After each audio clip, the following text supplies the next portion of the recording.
Genséric refusa de quitter l'Afrique.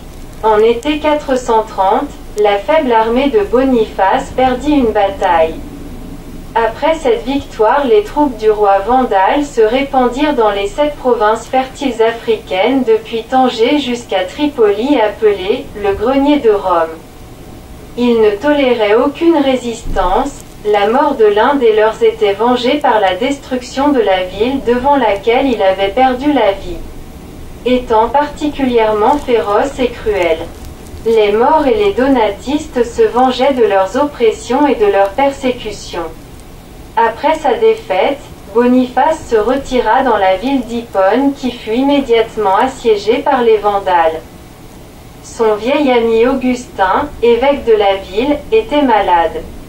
Considéré actuellement comme le premier grand philosophe chrétien, un des saints les plus estimés de l'Église catholique. Il avait alors 76 ans. Sa vie était remplie de réflexions et n'avait pas été exempte d'erreurs. Augustin était né à Tagaste en Afrique. Sa mère Monique avait été une chrétienne fervente et Patricius, son père, restait fidèle à la religion traditionnelle païenne. Les parents discutaient souvent de l'éducation de leur enfant et Patricius faisait tout afin que son fils reçoive une bonne formation. Augustin écrit dans ses confessions qu'il menait dans sa jeunesse une vie qui mettait souvent au désespoir sa mère très pieuse. Marié tôt, après être devenu professeur de rhétorique, il adhère à la secte manichéenne. Il habite Rome et Milan. Mais après sa conversion à 32 ans, ses mœurs furent toujours pures et austères. Il consacra sa vie à la lutte contre les hérésies de toutes les dénominations, des manichéens, des pélagiens, des donatistes et d'autres. Le comte Boniface visite son ami malade. Couché dans son lit, l'évêque dicte à son secrétaire. Son ami Posidius, évêque de Calama, est assis à ses côtés. Augustin regarde tristement le comte. « Mon fils, l'Afrique est en flammes.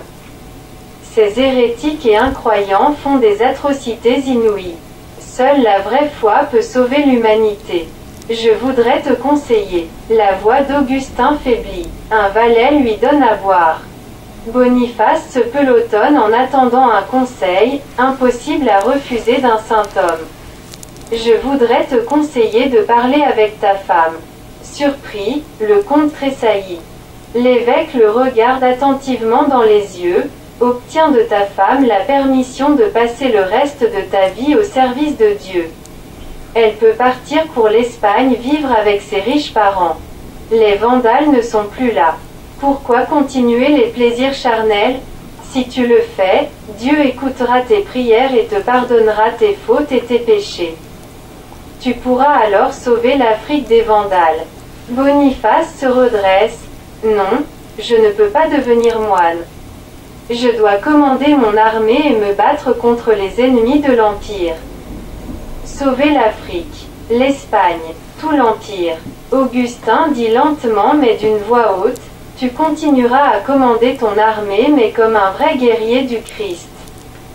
Tu pourrais devenir le grand fondateur de l'État chrétien soutenu par l'Église militante. » En voyant l'expression désemparée du visage de son ami, l'évêque n'insiste plus. « Tu pensais peu à ces questions bien que nous en ayons déjà discuté. Afin de bien assimiler ces idées, il faut lire et réfléchir sur chaque proposition. Je te donne mes œuvres. Plus de 200 livres et traités sur différents sujets théologiques, une explication complète des évangiles et des psaumes et d'autres œuvres. » Boniface s'exclame involontairement. « Mais je n'aurai pas le temps de lire tout ça. » Augustin fait une grimace comme s'il avait une douleur aiguë. Le comte se mord la langue et regarde son ami avec compassion. L'évêque lui tend un livre. « Lis et garde-le comme un souvenir de moi. » C'est une version abrégée de la « Cité de Dieu » que j'ai adaptée pour toi. Il me reste peu de temps à vivre. Je te demande de sauver avec mon ami Posidius tous mes livres et les transmettre au pape. Viens parfois discuter avec moi. Peut-être trouveras-tu encore la voix de Dieu. Augustin est mort le 28 août de 430 au troisième mois du siège qui en dura 14. La ville était approvisionnée grâce à la voie maritime. Les environs étaient ravagés par les Vandales. Mais leur armée fut forcée par la famine de lever le siège. L'empereur Théodose envoya sur la demande de Placidia le général Aspar avec une armée et une flotte. Mais les forces réunies sous les ordres de Boniface ont été de nouveau vaincues par Genséric. L'Afrique était perdue. Les restes des troupes s'embarquèrent avec précipitation et les habitants d'Hippone obtinrent la permission d'occuper dans les vaisseaux les places des soldats tués ou faits prisonniers par les Vandales. Dans ces moments de désespoir et de panique, Boniface n'oublia pas son ami défunt. Tous les livres et œuvres d'Augustin furent sauvés.